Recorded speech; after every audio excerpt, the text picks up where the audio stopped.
민수기는 세 가지 다른 장소를 중심으로 진행됩니다.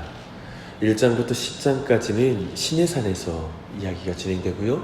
13장부터 19장까지는 바란 광야, 마지막으로 22장부터 36장까지 모압 평지입니다.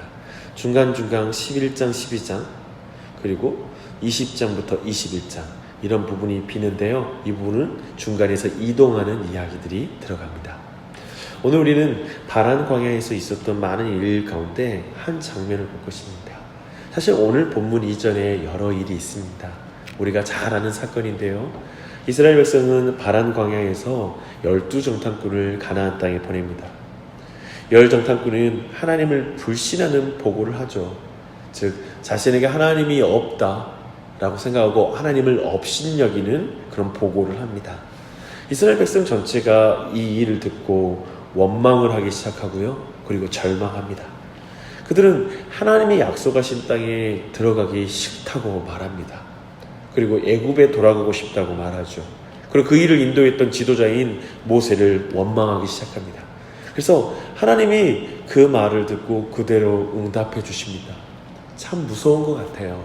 우리의 원망, 불평을 듣고 응답하시는 것입니다.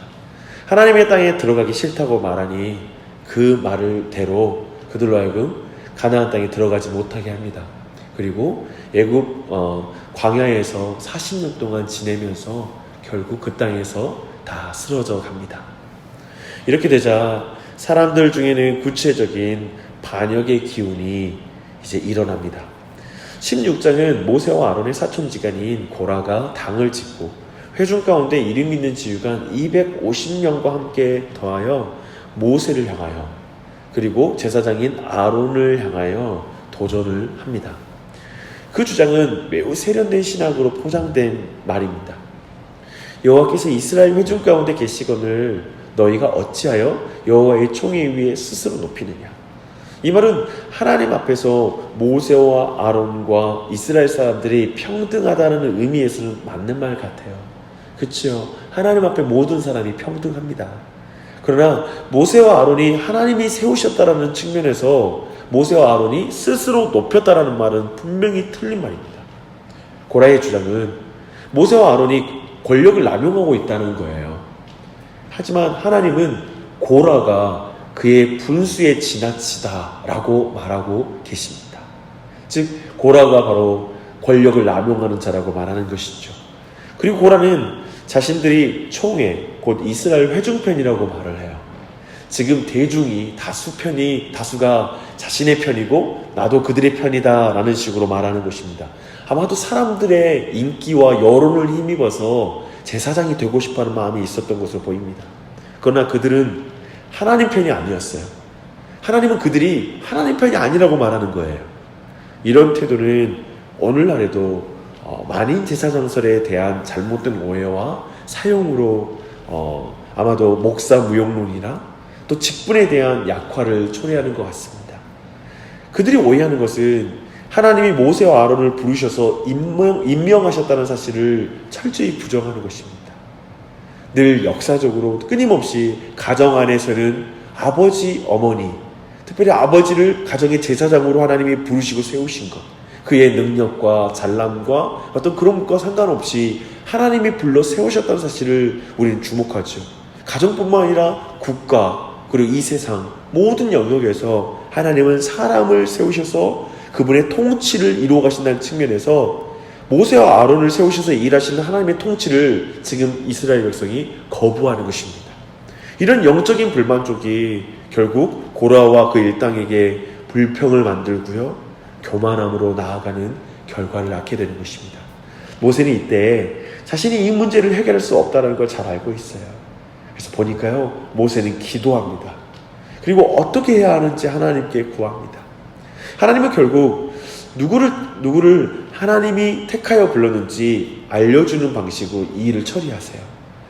결국 바란은 고라와 다단과 아비람의 장막에 속한 모든 자들이 땅속에 삼키운 바 됩니다. 향로를 들었던 반역의 지도자들 250명은 하나님께로부터 불이 나와서 그들을 소멸함으로 결국 모든 일이 마무리가 됩니다. 이렇게 함으로 참으로 모든 일이 마무리된 것 같아요. 다시 모세와 아론을 향하여 그러나 사람들이 도전하기 시작합니다.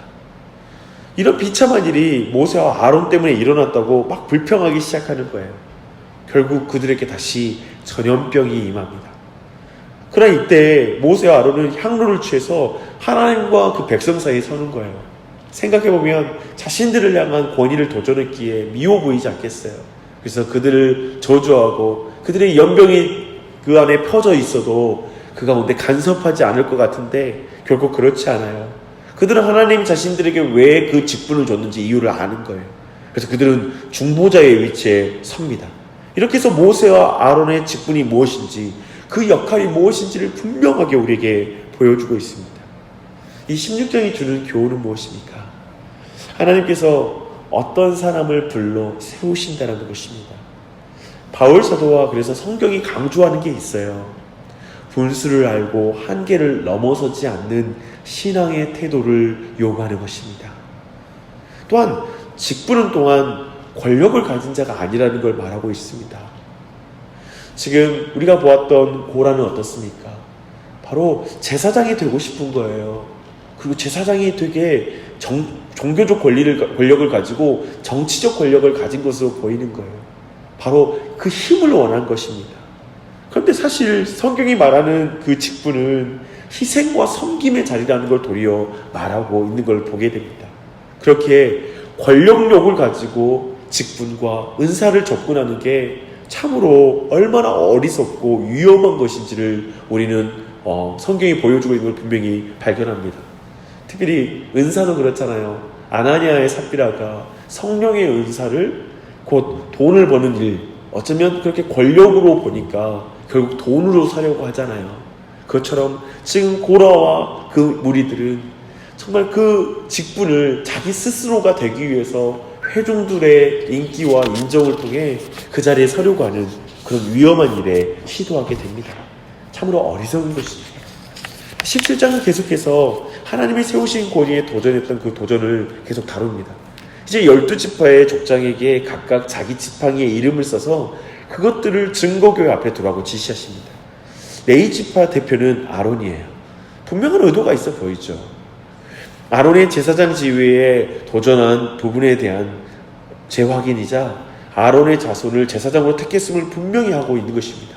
결국 아론의 지팡이에 움이 돋고 순이 나서 꽃이 피어 살구 열매까지 열린 기이한 일을 백성들이 보게 됩니다.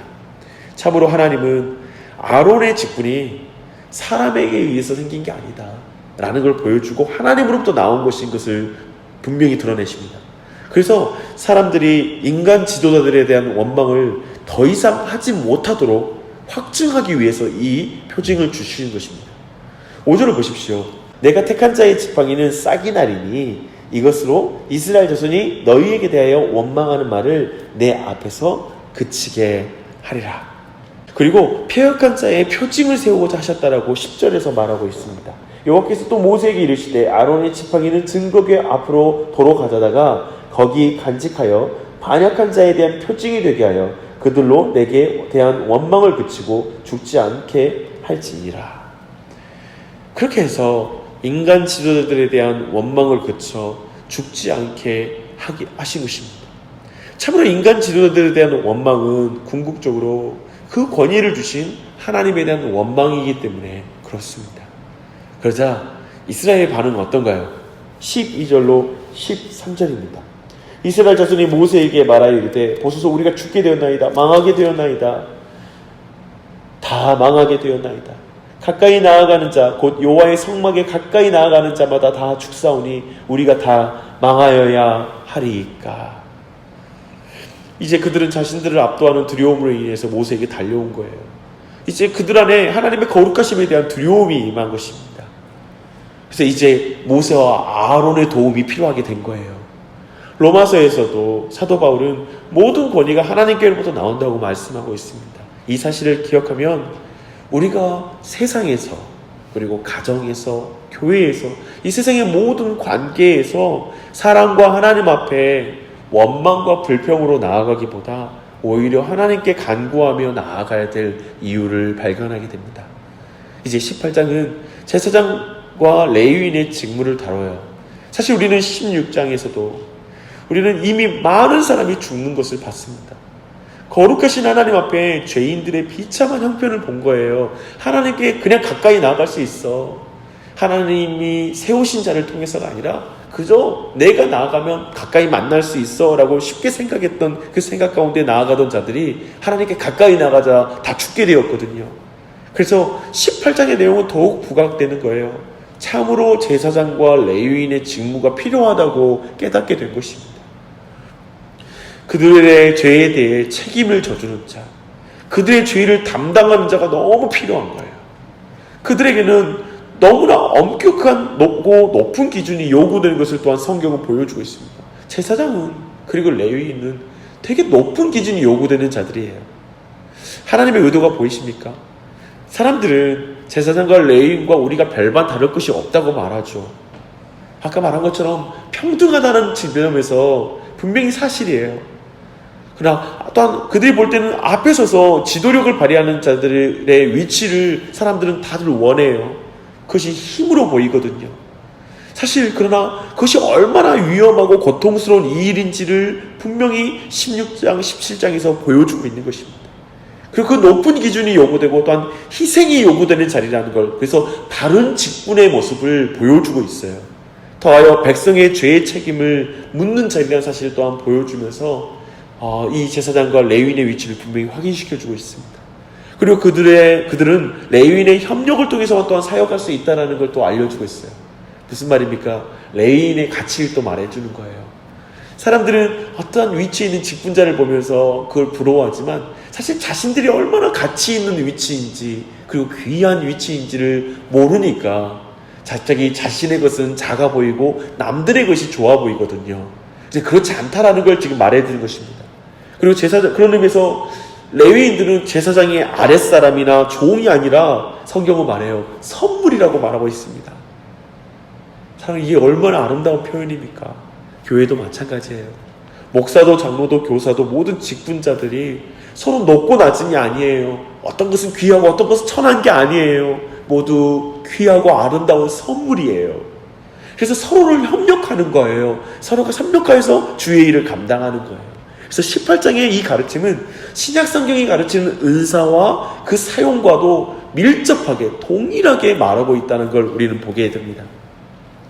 오늘 우리는 고라의 반역 이후에 이어지는 모든 말씀을 통해 하나님이 세운 지도자 그리고 권위와 관련된 말씀을 살펴보았습니다. 사랑하는 여러분, 가정에도 지도자가 있습니다. 하나님이 세우신 자가 있어요. 아버지가 있죠. 남편이 있죠. 우리는 가정의 제사장이라고 말하잖아요. 근데 그가 잘나거나 어떤 육체적으로 힘이 더 강해서 또 뛰어나고 탁월해서가 아니라 하나님이 세운 권위자인 것을 여러분 늘 인정하십시오. 그래서 그 일을 감당할 수 있도록 우리 가정이 선물이라는 사실을 기억하면서 협력하고 격려하고 보호해 줘야 돼요.